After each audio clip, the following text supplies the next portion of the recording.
Mr. Ronnie, who's on. Veronica's tentative, so I don't think she'll be on. Sabrina and Mr. Raul Resendez will be through the phone because he's on the road. Okay.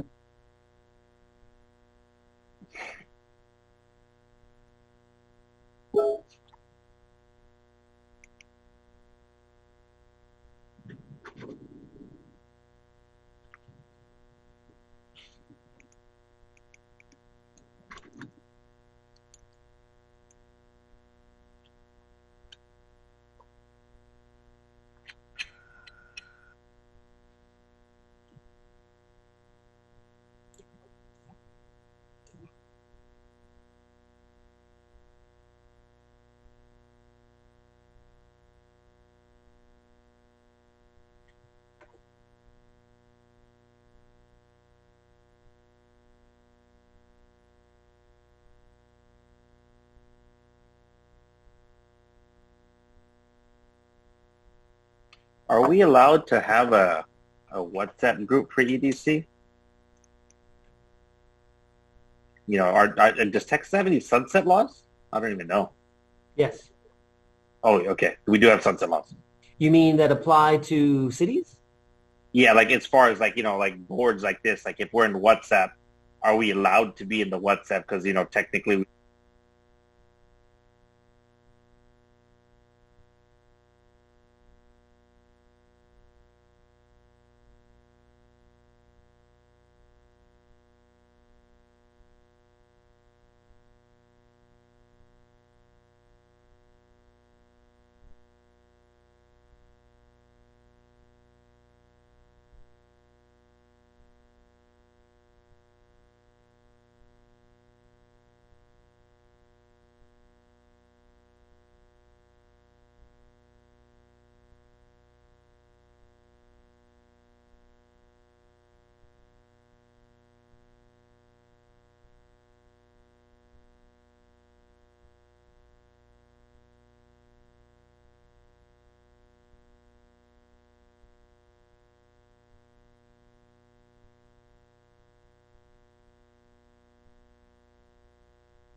All right. It is 4:02 p.m. on March 4th. I'd like to call this meeting of the Economic Development Corporation to order. Blanca, if you can establish quorum, I'd appreciate it. Kieran Govin, President. Present. Roland Gomez, Vice President. Daniel Dan Diaz, Secretary. Aaron Ronnie Rivera, Treasurer. Present. Veronica Gonzalez, Director. Sabrina Walker Hernandez, Director. Present. Raul Resendez, Director.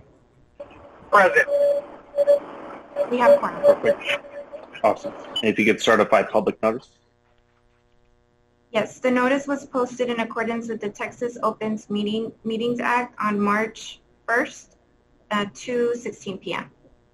Thanks. Appreciate it. Do we have anybody who called in or registered for public comments? We did not receive a request for public comment. Right. I see a bunch of people on the call, so if anybody on the call would like to make any public comments? Nope. All right. Closing public comments. Director's report? There's no report at this time. Okay. Moving on to agenda item 5, consider accepting the Economic Development Corporation 2020 audit. Was Christian going to present this? Or? No, we have Mr. Moncayo, Mr. Jesus Moncayo on the line. He's the assistant to the auditor. Mr. Moncayo? Yes, good afternoon. My name is Jesus Moncayo. I'll be presenting the report on behalf of Mr. Orozco, Luis Orozco.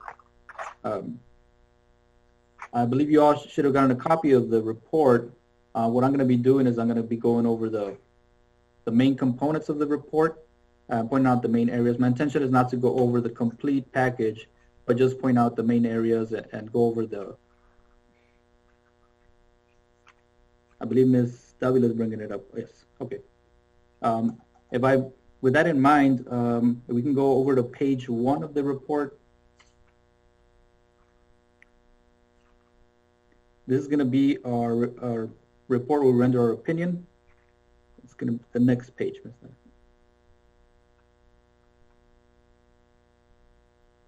And what we're rendering is what we call an unmodified opinion. If we go over to the next page on the very first paragraph with the caption opinions, and I'm going to read off the very first sentence right there. In our opinion, the financial statements referred to above are presented fairly in all material respects. That means the financial statements themselves were considered unmodified. An unmodified opinion is the cleanest opinion you can get on a set of financial statements. We do have on the next paragraph an emphasis of the matter. This is a continuation from our last year, or based on our report from last year, where we still have that emphasis of the matter on the Santana note receivable. What we're doing on this particular paragraph is we're just discussing the status of the item and pretty much updating the balance of it. We discussed that in the prior year. I'm not sure if anybody has any questions on this particular item. I can go over it a little bit more into depth if you like, or if not, I can move on.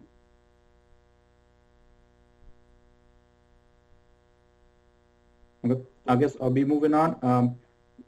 Next, I want to cover if we go over to page 13.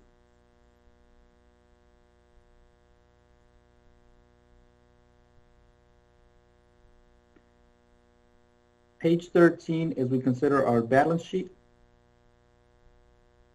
And I'm going to be reading off totals out of this report. I'm going to start off with the total assets, which is data control code 1000.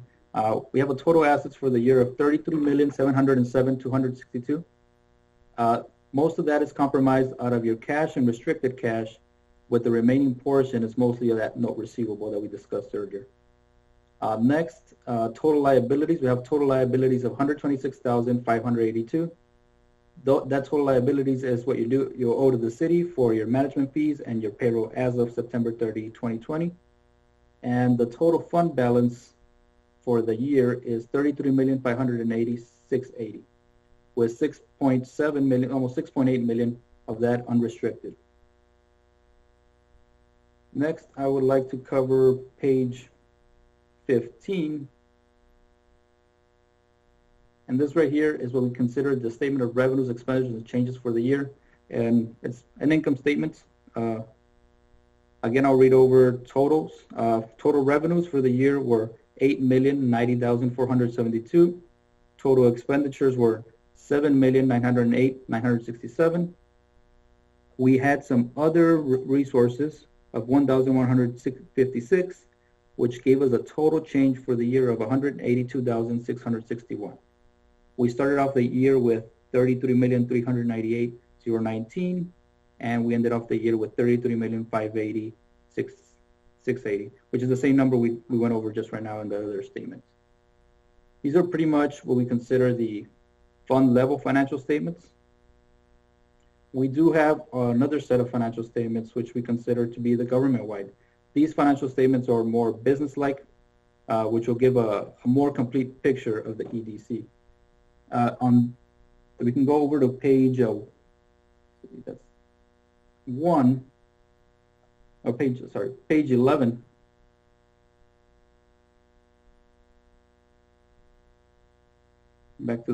Page 11, back to the beginning of the report. This is our statement of net position. The difference between this one and the one I covered earlier is this particular report includes your fixed assets and your liabilities, including any deferrals for your net pensions. So I'm going to again read the totals on this one. Total assets is $39,962,946. Total deferred outflows are $155,775. Total liabilities, $27,765,434. Total deferred inflows, $50,496, which we have an ending net position of $12,302,791. The next page, page 12, again, we have a similar income statement, but it includes the government-wide. On this particular report, it's read a little bit different, but if we go over to the first column that reads expenses, we have total expenses of $6,870,877.73. We have some charges for services, some revenue of $136,160. We have some other revenue at the bottom of it, which is total general revenues of $7,954,212.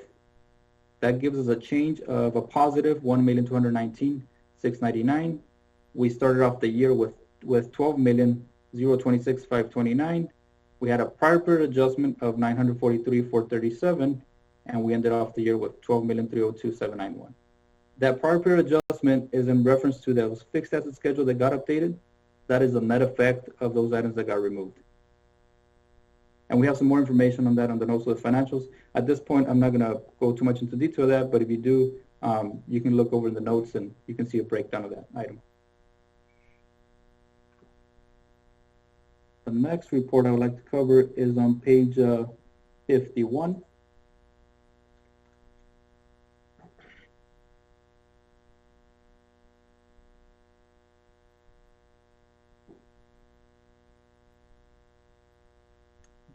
Are there any questions at this point on any of the balances or anything like that?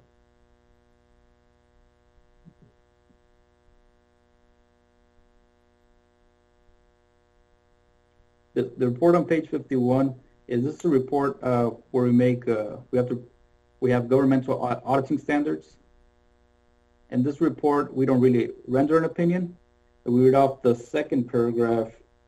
It starts off internal control over financial reporting. This report is mainly required in planning and performing an audit of the financial statements. We consider the EDC's internal control over financial reporting to determine the audit procedures that are appropriate in the circumstances for the purpose of expressing our opinions on the financial statements, but not for the purpose of expressing an opinion on the effectiveness of the EDC's internal control. Accordingly, we do not express an opinion on the effectiveness of the EDC's internal control. So what this report is reading, we did some work as part of the audit procedures to look at your internal control procedures, but we're not expressing an opinion of your internal control procedures. Although our work, we look at the paragraph that starts off our consideration, two paragraphs down. Pretty much what we're saying is, given our review, we did not identify any items that came to our attention that were significant deficiencies or material weakness during our review. And that's pretty much what I wanted to point out there on this particular report, that there were no items that came to our attention during our audit procedures. The last document I would like to cover is on page 53. This is pretty much a summary of the whole report. It starts off with item A, which is the opinion that was rendered on the financial statements, as discussed earlier, is an unmodified opinion. B, no significant deficiencies in internal control, no significant deficiencies considered material weakness, and no non-compliance of the financial statements. And then, like I mentioned, there were no findings reported for the EDC. We did have some recommendations for management, and we issued a report to them on those items. And most of those recommendations were to keep on reviewing their fixed assets for the year, and the other was just to keep up with the switch to the city's financial software for that conversion. That will pretty much sum up the whole report. I'm not sure if there's any questions at this point or anything I can address. I can follow up just a little bit on that, Mr. Moncayo, just to let the board and the EDC know that we are transitioning. We have a software that we use pretty comprehensively throughout for financing called Encode, and Blanca will have administrative rights to enter her information in there. So we wanted to get this done, but right after this process, we'll take a few months to integrate so we can move away from having two independent systems. And as a matter of fact, we're doing that with a lot of other departments as well. So just want to let you know that that's, even though that's just a recommendation, we are working on that.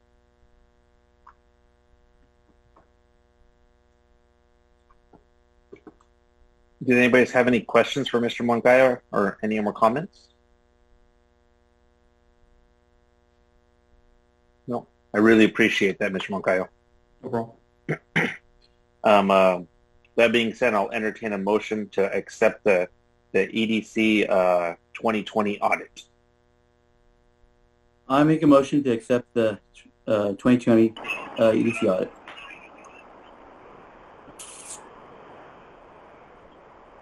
I second.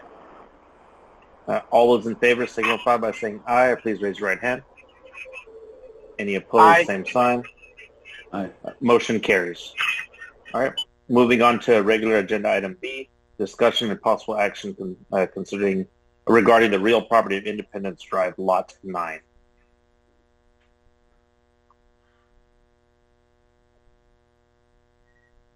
Yes. We had an offer from Campos Brothers or Bros LLC to purchase the 3.55 acres in the North Industrial Park. That's Lot 9. Some of the information was included in your packet. We believe it's a fair price that they offer comparatively to other properties in the North Industrial Park. They're creating 15 full-time jobs, and they have a capital investment of $2 million, a little over $2 million. So. Yeah, I'd like to entertain a motion to maybe move this to executive for further, discussion.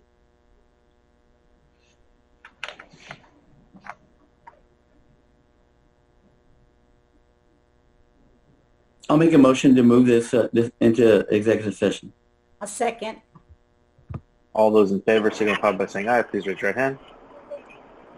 Aye. Aye. Any opposed, same sign. Motion carries. All right. And then now going on to the next agenda item, number 6, executive session. I'll entertain a motion to move to executive. Motion to move to executive session.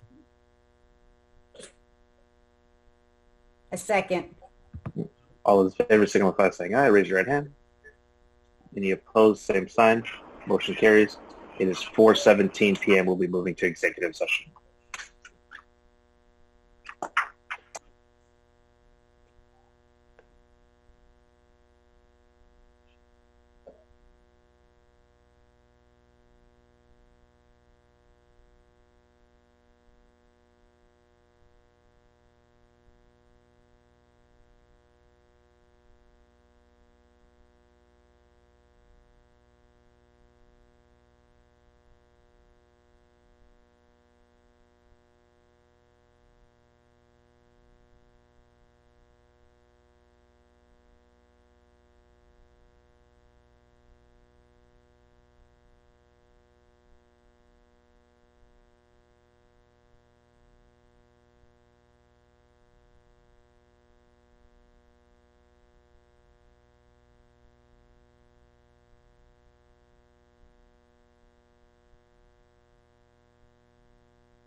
It's 4:42 p.m. I will enter. I ask for a motion to re-enter open session.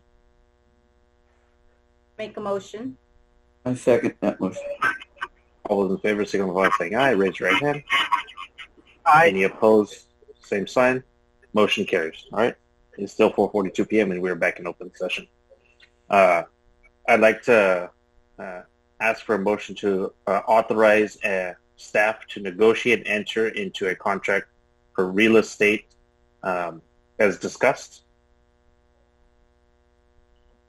I make a motion to negotiate and enter into a contract for real estate as discussed. Second that motion. All those in favor signify by saying aye. Raise your right hand. Aye. Any opposed? Same sign. Motion carries. All right. I'd like to entertain a motion to execute a contract for real property, for staff to execute a contract for real property. I make a motion to approve as stated by our president.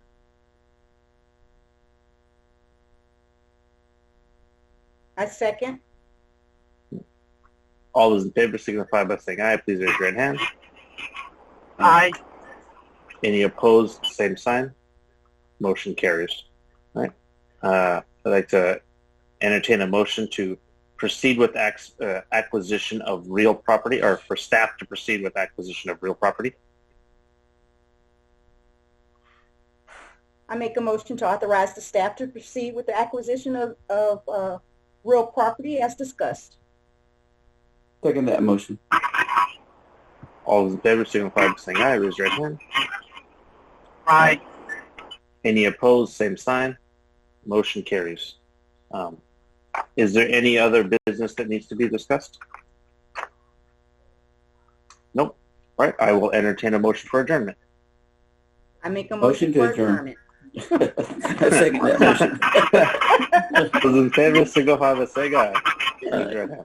Aye. Thank you. Motion approved. Thank you very much, everybody. That was Bye-bye, the guys. shortest meeting yet.